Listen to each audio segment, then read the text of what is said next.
da nossa disciplina de tecnologia e infraestrutura de transporte. A unidade ela vai tratar especificamente do dimensionamento dos pavimentos, tanto flexíveis quanto rígidos. Antes de qualquer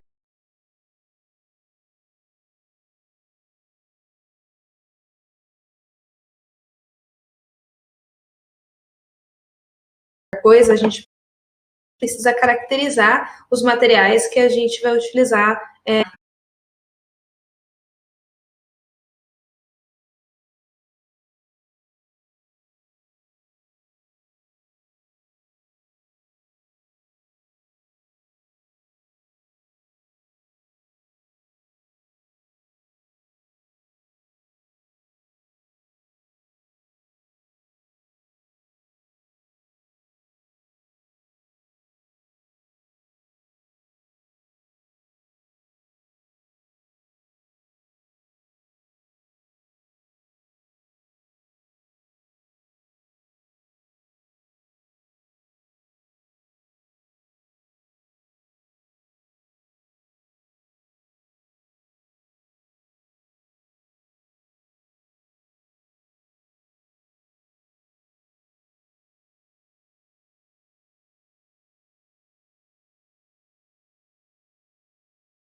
Antes de qualquer coisa, a gente precisa caracterizar os materiais que a gente vai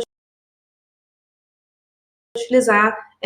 Existem alguns parâmetros que são de interesse para a gente, para que a gente consiga ter um dimensionamento eficiente. A gente sabe que esse pavimento ele é composto por diversas camadas, entre elas a camada de revestimento, de base, subbase e subleito, sendo as camadas de reforço e de regularização utilizadas somente quando necessário.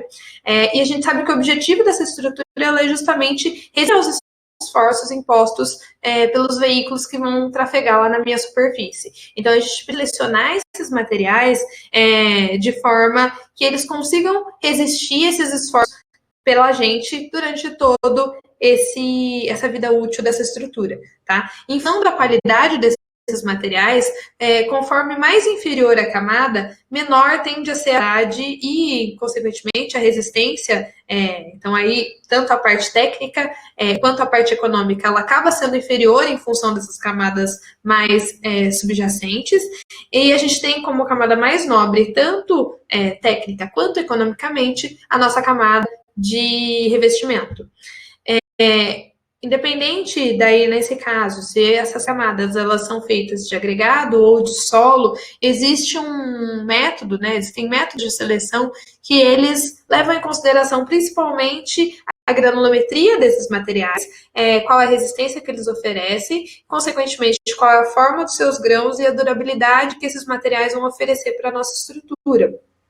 No que se refere especificamente às propriedades mecânicas, tanto para agregados quanto para solos, o que a gente precisa avaliar é qual que é a capacidade de suporte desse material, referente aí, nesse caso, ao ensaio de índice de suporte Califórnia, o ensaio de módulo de resiliência, que nesse caso ele vai dar para a gente um panorama de qual que é o comportamento desse material no quesito deformabilidade, em função dessa carga repetida que ele vai ser submetido e qual que é a resistência à compressão desses materiais. Então, para isso, a gente precisa de materiais com algumas características específicas. No caso solo, utilizado nas camadas de subbase e subleito, a gente precisa que esses materiais eles apresentem elevada resistência, baixa deformabilidade e baixa permeabilidade. Esses parâmetros eles variam do tipo de solo e eles variam principalmente em função de qual que é o estado desse solo. O solo no estado natural, então, ele é composto basicamente por partículas sólidas, partículas de água e ar. Em função, conforme a gente compacta esse material, a gente tem uma redução desses índices de ar, desse fator de ar, que aí a gente consegue com isso aumentar a resistência desse maciço, baixar a capacidade dele de se deformar e, consequentemente, também baixar a sua permeabilidade. Só que para a gente chegar até esse parâmetro de compactação, a gente precisa fazer alguns ensaios para caracterizar que tipo de material é esse, e a gente vai fazer isso por meio dos ensaios de granulometria e de plasticidade. Determinados parâmetros de compactação, a gente determina qual que é a capacidade desse material, então qual que é o comportamento dele mecânico especificamente, para que a gente consiga aplicar ele corretamente lá nas nossas camadas da nossa estrutura. A gente utiliza, além do solo, nesse caso, os agregados para as camadas, principalmente de base e de revestimento dos pavimentos flexíveis, e esses agregados eles precisam apresentar elevada resistência, alta durabilidade e alta adesividade ao ligante, que são parâmetros que são ligados em função do tipo de rocha onde é originado esse tipo de agregado, entre também qual é a forma do seu grão, a sua superfície e assim por diante. Para isso, a gente precisa também determinar qual que é a granulometria desse material. E para saber se vai resistir o suficiente que a gente precisa lá nas nossas camadas, a gente também precisa fazer um ensaio de índice de suporte Califórnia. No que se refere especificamente a solo, fazendo um ensaio de granulometria e de plasticidade, nós conseguimos classificar esse material frente a duas classificações que são muito conhecidas. Uma delas é a SUCS, que é o Sistema Unificado de Classificação de Solos, e o método HRB, que é mais focado no parâmetro de aplicações rodoviárias propriamente ditas. Essas classificações, elas indicam para a gente qual que é a qualidade desse material para ser utilizado como base, subbase ou subleito. A gente tem, dependendo do tipo de material, ele apresenta melhores ou piores condições para ser utilizado para fins rodoviários, sendo que classificações elas indicam para a gente que materiais granulares eles são mais vantajosos e apresentam melhores condições para que a gente faça esse tipo de aplicação. Feito esse de granulometria e plasticidade classificado esses materiais, a gente vai fazer um ensaio de compactação, que é o que vai nos dar os parâmetros de teor de umidade e de massa específica seca aparentíssima, que é o que a gente vai utilizar para compactar esse material lá em campo. A gente faz isso também por métodos padronizados, segundo a ABNT. A gente consegue fazer por 3 energias diferentes, tendo energias a quantidade de força que eu vou aplicar para que esse material seja compactado, sendo do maior para o menor a energia modificada, intermediária e normal, e o comportamento dessa curva feito o ensaio, ela é ligada também com os parâmetros de tipo de solo, por exemplo, que a gente determina no ensaio de granulometria. Então, quanto mais gradual for esse material, então melhor graduado ele for, melhor for a distribuição desses diâmetros dessas partículas, o pico dessa minha curva de compactação vai ser mais acentuado. Consequentemente, se esse material é uniforme, então as partículas elas forem mais ou menos do mesmo diâmetro, a gente vai ter um pico um pouco mais achatado. Em função especificamente do tipo de material, e aí não do comportamento dele, da sua curva granulométrica propriamente dita, a gente tem que quanto mais granular for o meu material, menor é a quantidade de água que eu preciso para lubrificar os meus grãos. E isso se deve a diferenças de superfície específica, onde a superfície específica ela é muito maior dos solos que são mais finos. Determinados esses parâmetros de teor de umidade e massa específica máxima, a gente aplica esses parâmetros de compactação para fazer um corpo de prova de CBR, que é o que vai ser submetido ao ensaio. A gente consegue medir com esse ensaio esses parâmetros, que é a resistência à penetração, que interessa para a gente no dimensionamento, mas também a expansividade desse material, que ele indica se ele pode ou não pode ser utilizado na camada também. E a gente mede isso em função, no caso da expansibilidade, especificamente, qual que é o comportamento desse solo quando saturado por um determinado tempo e, posteriormente, depois desse solo estar saturado, qual que é a resistência à penetração que ele precisa para o pistão penetrar nessa amostra. Tá? Então, são feitas diversas leituras por essas prensas, sendo que as que interessam para a gente é referente às penetrações de 0,1 polegadas e 0,2 polegadas. O CBR que a gente vai utilizar em projeto vai ser o maior dessas duas determinações. Esse ensaio, ele compara essa resistência à penetração do material em questão, que a gente está fazendo no ensaio, com um corpo de prova de mesmas dimensões de brita convencional. Tá? Então, é feita uma comparação dessas pressões necessárias em função desses dois materiais. Feita feito essas determinações do CBR e classificado esse material no método SUX e HRB, a gente consegue relacioná-los e determinar qual que é a qualidade desse material para ser utilizado nas nossas camadas. Então, por exemplo, um solo que apresentou entre 0 e 3% de CBR, ele é considerado como péssimo de qualidade. Então, a gente pode utilizar ele somente como uma subbase. Um solo, consequentemente, que ele tiver um CBR entre 20% e 50% ou até mais que isso, ele já é classificado como bom excelente e pode ser utilizado até como base desse meu pavimento, ok? Nos vemos na próxima unidade. Até logo!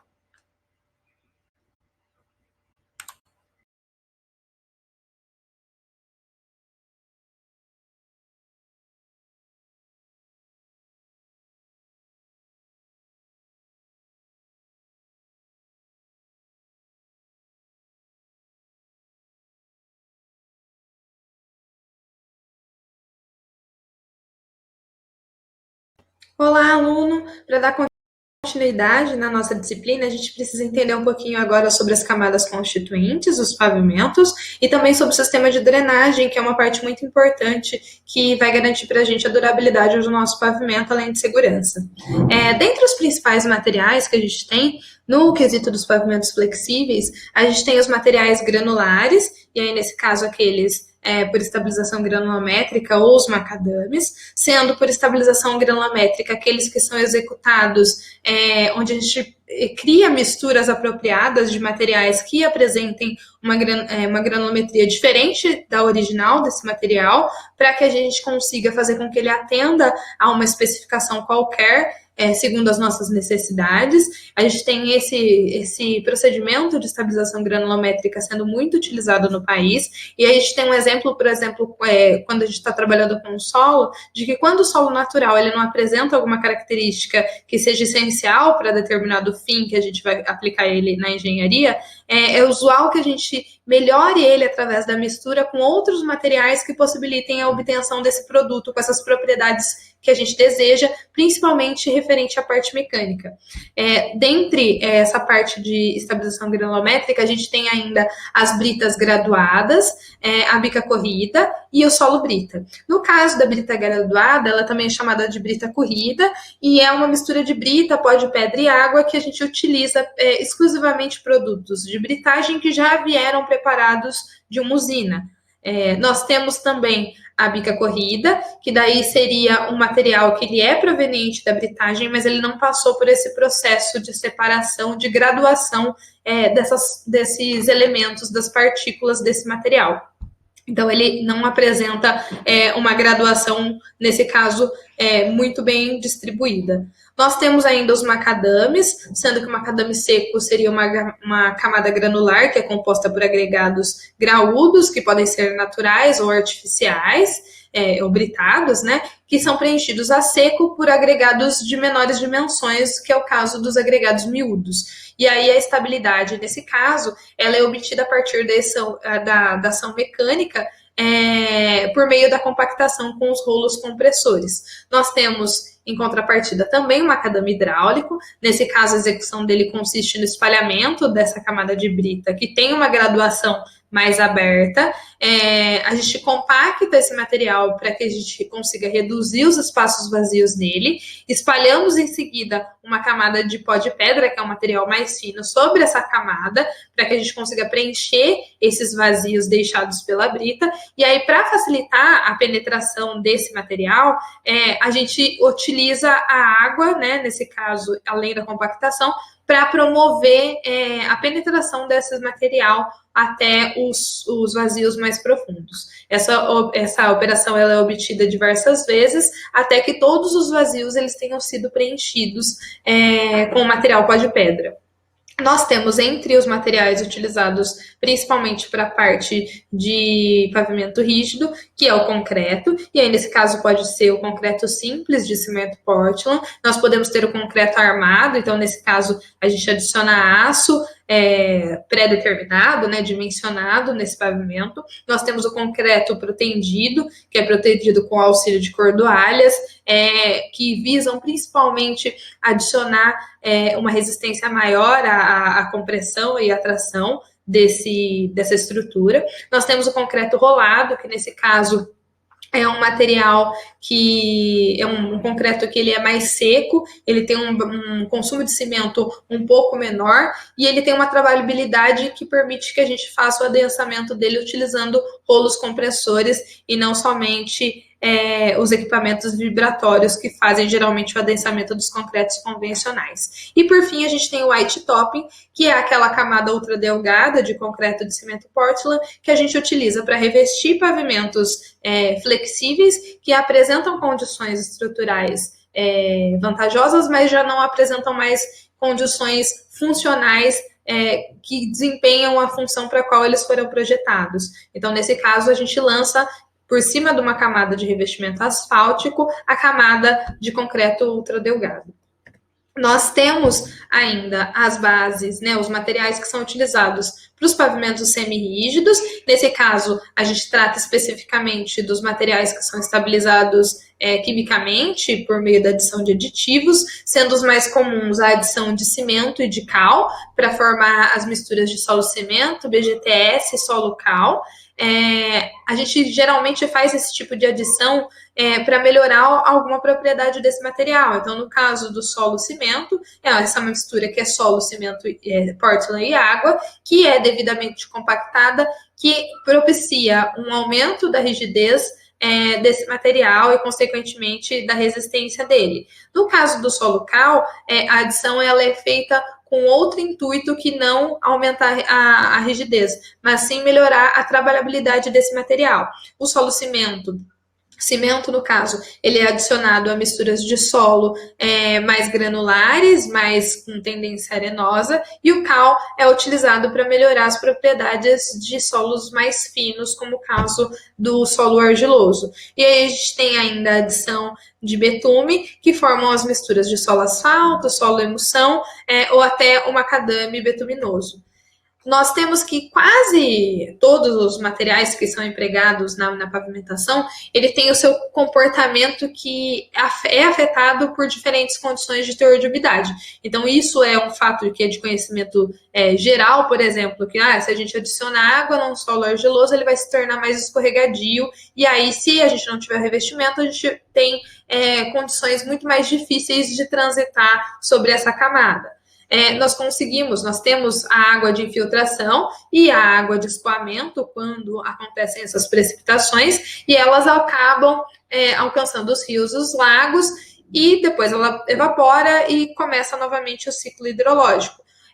A gente precisa, na parte dos pavimentos, encaminhar esse escoamento por meio da drenagem superficial e também aquela água que infiltra, que aí a gente tem que tratar a partir da drenagem profunda ou subdrenagem, porque esses elementos eles acabam a falta deles, né, ou quando eles não são bem dimensionados, além de transtornos materiais, eles podem ocasionar graves acidentes. Então, é comum a gente conhecer alguém que quase perdeu o controle do veículo numa chuva forte, principalmente quando a gente está em vias de alta velocidade. Então, a falha no sistema de drenagem, aliado à falta de manutenção dos veículos, então, quando os meus pneus, por exemplo, estão em más condições, isso pode fazer com que o pneu do carro ele perda o contato com a superfície do pavimento, devido a esse acúmulo de água, e aí, consequentemente, eu perco o atrito com o asfalto e o meu veículo pode perder o controle durante essa travessia.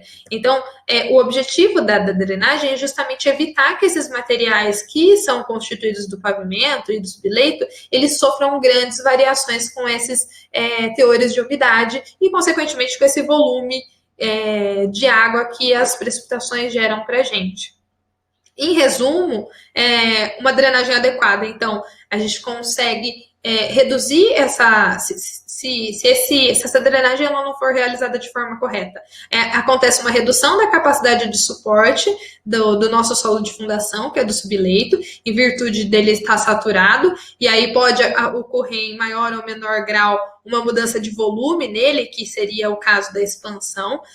Podem ocasionar ainda o fenômeno de bombeamento de finos, de solo do subleito, de materiais granulares. Então, aí a gente também perde a nossa capacidade de suporte. Pode acontecer o arrastamento de partículas dos solos e dos materiais granulares que estão na superfície, em virtude da velocidade de fluxo dessas águas. E a gente precisa limitar todos esses efeitos para que a gente não tenha uma diminuição da vida útil e também diminua o risco de acidentes. Nós temos essa água infiltrando no pavimento devido às juntas e às trincas, ou mesmo os bordos dos acostamentos.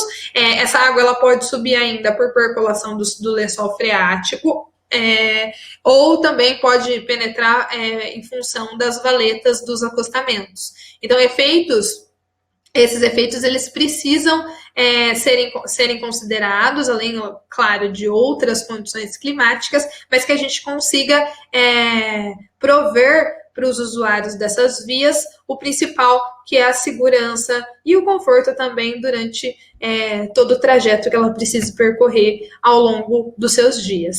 Nós temos um sistema de drenagem que aí ele é composto por diversos dispositivos que são de natureza tanto superficial quanto profunda, e que a gente tem entre os principais são as sarjetas, aí seja de corte ou não, os taludes, os drenos profundos e as valetas de proteção, principalmente também dos aterros. Então, ele compõe não somente o pavimento em si, mas os elementos que estão à volta dessa estrutura. Nós temos, dentre as inúmeras técnicas, né, que são utilizadas hoje para aumentar a eficiência dessa drenagem, nós temos a condição do pavimento permeável, que aí, nesse caso, ele tem ganhado uma maior visibilidade nesses últimos anos. E o intuito, essa característica desse pavimento é reduzir a probabilidade de enchentes e de alagamentos, e também isso acabou ganhando uma vantagem adicional nesse cenário climático atual, que a gente tem verificado o acontecimento de eventos que são muito extremos. Então a gente tem, às vezes, chuvas que são torrenciais e muito prolongadas, e ele se constitui basicamente de um subleito, que daí nesse caso ele não é compactado, que acaba minimizando a taxa de infiltração do solo. Esse tipo de pavimento ele acaba contribuindo tanto para restabelecer o balanço hidrológico de uma forma mais natural, porque esse escoamento da água para o subsolo ele ocorre de uma maneira mais lenta e acaba prevenindo essa sobrecarga dos sistemas de drenagem, e a gente consegue reduzir também a contaminação de água, porque essa estrutura do pavimento ela é capaz de reter alguns sedimentos e alguns óleos que podem contaminar o lençol freático.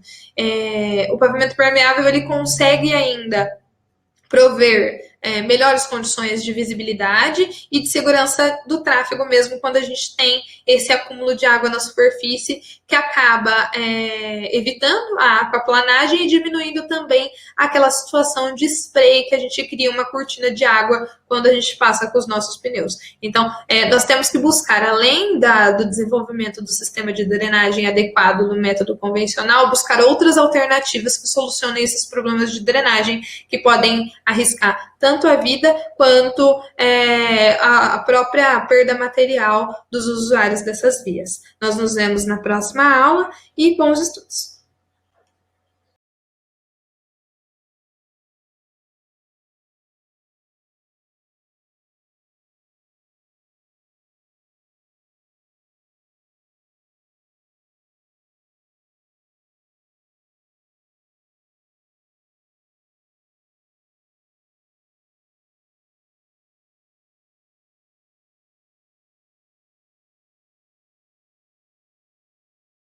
Seja bem-vindo a mais uma sessão. Nessa nós vamos tratar a respeito do dimensionamento e da construção dos pavimentos. Iniciando pela construção, a gente faz a compactação dos materiais em campo, visando que a gente consiga reproduzir as mesmas condições que a gente determinou lá em laboratório. Essa compactação antigamente ela era feita por operários, o que acabou graças ao desenvolvimento tecnológico, não necessitando mais. Hoje a gente tem equipamentos que fazem isso, onde a gente tem uma produtividade e uma qualidade muito melhor, e a gente escolhe esses equipamentos em função da área que a gente vai precisar executar e do tipo de solo que a gente está trabalhando também. Então, por exemplo, no caso do compactador mecânico, ele é utilizado mais para pequenas áreas, independente do tipo de solo, diferente dos rolos compactadores, que são mais adequados para quando a gente tem grandes extensões e que são divididos, nesse caso, entre o rolo liso, o pé de carneiro e o de pneus, sendo mais especificamente o rolo liso utilizado para quando a gente tem um material mais granular, e o rolo pé de carneiro sendo utilizado mais para um material mais fino, mais argiloso. Nós precisamos, como eu disse, reproduzir o que a gente fez lá em um laboratório, e para isso a gente precisa fazer, para garantir que isso tenha sido realizado, nós fazemos um controle tecnológico dessa compactação quando essa tarefa termina de ser executada. E nós fazemos isso determinando 2 parâmetros principais, que são a umidade e a massa específica, que são os parâmetros que a gente determinou lá no ensaio de Proctor, de compactação mesmo, que era o teor de umidade ótimo e a massa específica seca máxima. Para saber se a gente executou isso corretamente, no caso da umidade, nós podemos fazer isso em campo, que é o mais usual, ou se a gente tiver um laboratório embutido lá no meu campo de trabalho. Se for em laboratório, nós podemos fazer isso pelo método da estufa, aquecendo esse material a 105 graus, ou a gente consegue fazer pelo método do balança vermelha, infravermelha, onde a gente coloca uma massa de material lá, espera essa luz infravermelha ela aquecer esse material e promover evaporação até a constância da massa que a gente colocou lá nesse equipamento. O mais usual é que a gente faça os métodos em campo, e aí a gente tem o método da frigideira, que o próprio nome já é bem intuitivo, então a gente aquece o material no fogareiro até ele perder toda a sua umidade, e o mais usual e mais prático que é o ensaio de speed. O speed é uma espécie de uma garrafa que a gente consegue fazer com que ela se mantenha pressurizada, ela é munida de um manômetro. Nós colocamos uma massa de material dentro desse dispositivo, juntamente com uma esfera de aço e uma ampola de carbureto de cálcio, que é um elemento que, quando em contato com água, ele reage, criando um aumento de temperatura e, consequentemente, evaporação, e aí a gente tem dentro desse dispositivo um aumento de pressão que nós conseguimos ler lá no nosso manômetro. Nós já temos uma tabelinha para isso, onde a gente, em função da massa de material que a gente colocou lá dentro e da pressão que foi lida nesse manômetro, nós conseguimos chegar em qual que era a umidade que estava aquele material. Além disso, nós precisamos fazer um ensaio de massa específica para determinar qual que é a massa específica natural, né, real lá em campo, que pode ser feito pelos métodos do frasco de areia e Hilf, que aí a gente determina, retira mesmo um volume conhecido de material lá do terreno. Tendo a massa dele, nós conseguimos chegar em qual que é a sua massa específica, e com a umidade que a gente determinou anteriormente, estimar qual que é a sua massa específica seca máxima do local. Em função do que a gente tinha em laboratório, do que a gente obteve em campo, nós chegamos no grau de compactação, que aí o desejável é que ele seja próximo a 95%, para que a gente garanta que o tanto quanto possível do que foi determinado no laboratório foi reproduzido em campo. O concreto, por sua vez, a gente também precisa fazer um controle. Nesse caso, a gente faz tanto em campo, quando a gente mede a distância entre as juntas, a espessura, faz o acompanhamento da cura e a cura correta, mede o slump assim que chega esse material, ou também em laboratório. Então, quando a gente recebe esse material usinado, é feita uma coleta, né, uma moldagem de corpos de prova, que são encaminhados posteriormente para laboratórios acreditados, onde são feitos ensaios de resistência à compressão, tração, determinação de fator água-cimento, entre outros parâmetros necessários, como, por exemplo, a absorção. Para a gente chegar em quais são as espessuras, então como que a gente precisa, quanto a gente precisa compactar esse volume de material lá em campo, no caso do pavimento flexível, nós utilizamos o método do DNR, então nós precisamos inicialmente determinar quais são as alturas equivalentes, e nesse caso a gente vai utilizar o número de solicitações do eixo padrão de 8,2 toneladas que nós determinamos em função da carga que a gente caracterizou anteriormente, e em função do CBR, do subleito, subbase e assim por diante. Tá? Sendo considerado sempre o CBR da camada subjacente, porque é intuitivo que ele precisa resistir tanto quanto antes de atingir essa determinada camada. Então, nós chegamos nas alturas equivalentes H20, HN e HM, que nós aplicamos nas fórmulas propriamente ditas de dimensionamento, que a gente chega na nossa espessura mínima do pavimento lá pelo método DNR. Nós damos início dessas fórmulas